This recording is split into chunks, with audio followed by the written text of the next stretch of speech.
Baby, it's you. You're the one I love. You're the one I need. You're the only one I see. Come on, baby, it's you. You're the one I get my all. You're the one I can always call. When you need, you make everything stop. Finally, you put my love on top. Now, can you imagine singing that 4 modulations higher than that? That's the reason why Love on Top is such a hard song to sing.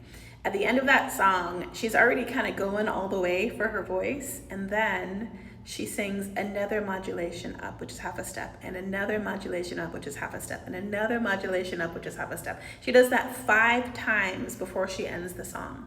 And did you know that there is no recorded, and you can try to find one. If you find one, please fix me. But I have never found a recorded version of her doing that live, which means in the video and the audio and the MP3s that you find on Spotify and YouTube, those are all done in a recording studio.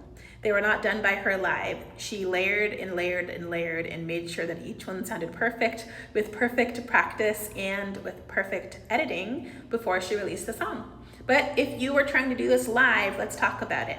There are 5 modulations. Her first key of the song she's in is in the key of C.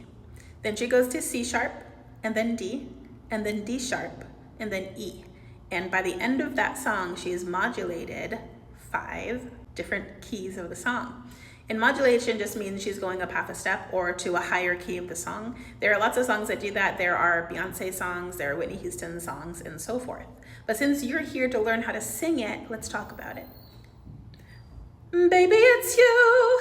You're the one I love. You're the one I need. So that's the first key. And then, baby, it's you.